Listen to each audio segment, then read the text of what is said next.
کہ تمام انبیاء علیہم الصلاۃ والسلام، تمام پیغمبر اور رسول جب بھی کوئی کام، اچھا کام شروع کرتے تھے، ابتدا کرتے تھے، تو اس کے آغاز کے اندر بسم اللہ لازمی پڑھتے تھے، اور ہر اچھے کام کے آغاز اور ابتدا کے اندر بسم اللہ لازمی پڑھ لیا کرے۔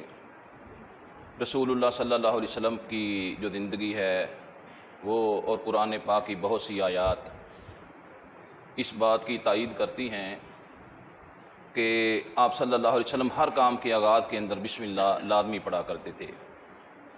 علامہ علوسی رحمہ اللہ علیہ اپنی تفسیر روح المعافی کے اندر یہ بات درج فرماتے ہیں، اور یہ بات صرف کہنے کی حد تک محدود نہیں ہے، اللہ تعالیٰ کی ذات نے اپنے قرآن پاک کے اندر اس کا ذکر بھی فرمایا ہے۔ حضرت نوح علیہ الصلوۃ والسلام جب آپ نے کشتی بنائی تو کشتی میں بیٹھنے سے پہلے آپ نے پڑھا بسم اللہ مجریہا و مرساہا ان ربی لغفور رحیم، میں اللہ کے نام سے شروع کرتا ہوں اس کشتی کا چلنا، اس کشتی کا ٹھہرنا، اور میرا اس کے اندر سوار ہونا اللہ کے نام کے ساتھ ہے۔ اس کے بعد حضرت سلیمان علیہ الصلوۃ والسلام آپ کا ذکر ملتا ہے قرآن پاک کے اندر۔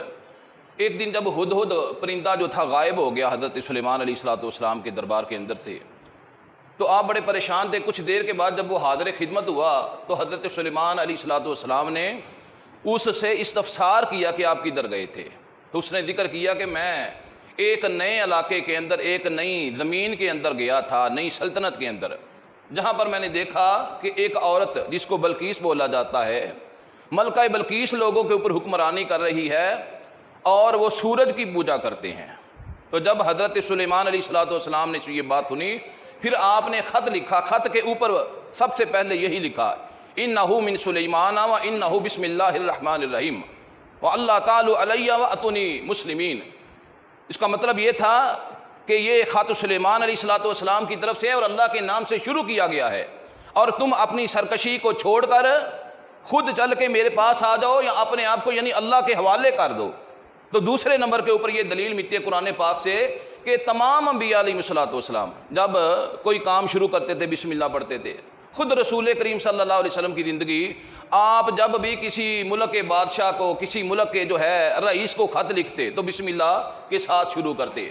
حضرت دحیہ کلبی رضی اللہ تعالی عنہ، جن کی شکل کے اندر غالباً حضرت جبرائیل امین روئے زمین کے اوپر تشریف لایا کرتے تھے، اللہ تعالیٰ کے رسول نے حضرت دحیہ کلبی کو خط لکھ کر، خط دے کر، تو ہے جو شاہ روم تھا، روم کا بادشاہ، اس کے پاس بھیجا، ہرقل کے پاس، اور اوپر یہی لکھا تھا بسم اللہ الرحمن الرحیم، اور بسم اللہ کے نام سے خط کو شروع کیا گیا۔ جب وہ خط اس نے وصول کیا تو اسی وقت کے دوران قریش مکہ کا قافلہ اس کے دربار کے اندر موجود تھا۔ اس نے مکے کے قریشیوں کو بلوایا، اس کے اندر ابو سفیان بھی موجود تھے۔ ابو سفیان ابھی مسلمان نہیں ہوئے تھے، سوال و جواب کیے گئے رسول اللہ صلی اللہ علیہ وسلم کے بارے میں، تو انہوں نے سوالوں کے صحیح جواب دیے۔ پھر جب انہوں نے خط کھولا، رسول اللہ صلی اللہ علیہ وسلم کا بھیجا ہوا خط کھولا، اس کے اوپر لکھا ہوا بسم اللہ الرحمن الرحیم۔ تو یہ ہرقل جو روم کا بادشاہ تھا، ابو سفیان سے کہنے لگا کاش کہ میں تمہارے پیغمبر کے پاس موجود ہوتا، میں اس کے قدموں کو دھو دھو کر پیتا۔ تو اس خط کے اوپر بھی رسول اللہ صلی اللہ علیہ وسلم نے بسم اللہ لکھا تھا۔ اور پھر اس کے بعد حدیث کے اندر ایک واقعہ ملتا ہے، سفر کے اندر تھے اللہ کے پاک پیغمبر جناب حضرت محمد رسول اللہ صلی اللہ علیہ وسلم، سفر کے اندر صحابہ، نماز کا وقت ہو گیا، پانی نہیں مل رہا، صحابہ پانی کو تلاش کر رہے ہیں، اتفاق سے تھوڑا سا پانی ملا ہے پیالے کے اندر یا کسی برتن کے اندر۔ اللہ کے نبی صلی اللہ علیہ وسلم صحابہ سے بولا کہ اس پانی کو میرے قریب کرو۔ آپ صلی اللہ علیہ وسلم نے اپنا دست مبارک، اپنا ہاتھ مبارک، اپنی انگلیوں کو پانی کے اندر رکھا اور فرمانے لگے صحابہ سے بسم اللہ پڑھو اور وضو کرنا شروع کر دو۔ اللہ نے آپ صلی اللہ علیہ وسلم کے ہاتھ مبارک، آپ کے دست مبارک سے پانی کا چشمہ جاری کر دیا، اور صحابہ کرام ایک ایک کر کے آتے گئے اور وضو کرتے گئے۔ حضرت ثابت رضی اللہ تعالیٰ عنہ فرماتے ہیں جب سارے صحابہ نے وضو کر لیا تو پوچھا گیا کتنے بندوں نے وضو کیا ہے، تو جواب ملا 70 بندوں نے رسول اللہ صلی اللہ علیہ وسلم کے دست مبارک سے جاری ہونے والی، آپ کی انگلیوں سے جاری ہونے والے سرچشمے سے وضو کیا ہے۔ تو یہ برکت تھی بسم اللہ کی۔ تو میرے بھائیو، بسم اللہ پڑھنے کی بڑی ہی برکات ہیں۔ یہ ہندوستان کے اندر بہت بڑا ایک ماہر تعلیم گزرا، کتابوں کے اندر اس کا نام ملتا ہے قدرت اللہ شہاب۔ انہوں نے اپنی ایک کتاب کے اندر لکھا، کہتے ہیں میرا تبادلہ ہو گیا کسی اور جگہ کے اوپر، تو مجھ کو سرکاری رہائش دی گئی۔ کہتے جو سرکاری رہائش دی گئی نا کافی دیر سے ویران پڑی تھی، اجڑی ہوئی پڑی تھی، اس کے اندر جنات کا سایہ وغیرہ تھا، تو انہوں نے صفائی وغیرہ کروا کے مجھے کہا کہ آپ چلے جائیں۔ وہ تھوڑا دین کو سمجھنے والا تھا، وہ کہتا میں چلا گیا۔ رات کو جب میں نے دیکھا تو شور، کھٹ پٹ سائے، جنات وغیرہ کی آوازیں آئیں، اور کوئی میری چیز ادھر سے اٹھا کر ادھر رکھ دیں، ادھر سے اٹھا کر ادھر رکھ دیں۔ کہتا جب میں اٹھا وضو وغیرہ کرنے کے لیے، میں نے ٹونٹی کو کھولا تو اس کے اندر سے ریت اور خون آنا شروع ہو گیا۔ کہتا میں بڑا پریشان ہوا، میں نے سوچا قرآن پاک کی تلاوت کرنی بھی چاہیے اور قرآن پاک کی تلاوت لگانی بھی چاہیے۔ ان وقتوں کے اندر لوگ ریڈیو کے اوپر زیادہ تر، ٹیپ ریکارڈ بھی عام نہیں ہوتی تھی، لوگ ریڈیو کے اوپر تلاوت قرآن سنتے تھے۔ وہ کہتا میں نے جب ریڈیو کو آن کیا اور وہ چینل لگانا چاہا جس کے اوپر تلاوت میسر ہو سکتی ہے، وہ کہتا اس کے اندر بھی گانے بجنے شروع ہو گئے۔ میں بڑا پریشان ہوا۔ پھر اپنے ذہن کے ساتھ اس نے کام لیا، کہتا میں نے بسم اللہ لکھ کر کاغذ کے اوپر اس ریڈیو کے اوپر جب رکھا تو وہ گانے بند ہو گئے، تلاوت جو ہے وہ چلنی شروع ہو گئی۔ تو میرے بھائیو، بندہ دنیا دار ہو، بندہ دین دار ہو، بسم اللہ کی اتنی برکات ہیں کہ ہر جگہ کے اوپر انسان کو بری جو ہے اثرات سے بچاتی ہیں۔ رسول اللہ صلی اللہ علیہ وسلم نے یہ جو آپ نے ارشاد فرمایا نا، جب آپ بیت الخلاء کے اندر، واش روم کے اندر داخل ہونا چاہو تو اس سے پہلے یہ دعا پڑھو، بسم اللہ الرحمن الرحیم، اللہم انی اعوذ بک من الخبث والخبائث۔ یہ جو جنات ہیں، مرد اور عورتیں جو ان کے اندر ہوتی ہیں، اللہ ان کے اثرات سے بھی مجھ کو بچانا، اور ہماری شرمگاہ جو ہے ان سے پردے کے اندر رکھ لینا۔ اس کا مطلب یہ ہے جو بندہ بسم اللہ پڑھ کے یہ دعا پڑھ لیتا ہے، پھر بیت الخلاء کے اندر جاتا ہے، پھر واش روم کے اندر جاتا ہے، وہ جنات مرد ہوں یا عورتیں ہوں، ان کا وہاں پر بسیرا اور ڈیرا ہوتا ہے۔ انسان کی شرمگاہ جو ہے ان سے پردے کے اندر آ جاتی ہے، انسان ان کے شر سے محفوظ رہتا ہے۔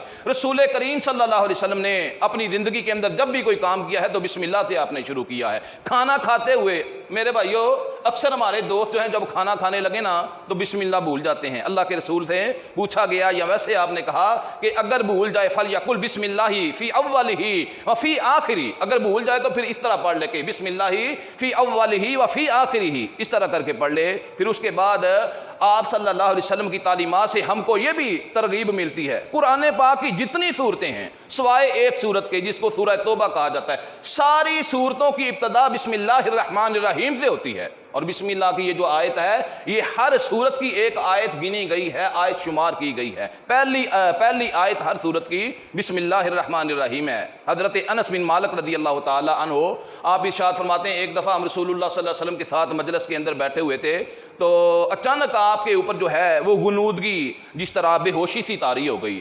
تھوڑی دیر کے بعد آپ صلی اللہ علیہ وسلم ہوش کے اندر آئے، آپ نے اپنا سر اقدس اٹھایا، اپنا چہرہ مبارک اٹھایا اور مسکرا رہے تھے۔ تو ہم نے پوچھا اللہ کے نبی کیا ہوا ہے؟ تو اللہ کے نبی نے فرمایا بسم اللہ الرحمن الرحیم، انا اعطیناک الکوثر فصل لربک وانحر انا شانئک هو الابتر۔ اللہ نے مجھ کو کوثر عطا کر دی ہے۔ صحابہ سے پوچھا، صحابہ آپ بتاؤ آپ کو پتہ ہے کوثر کس کو کہا جاتا ہے؟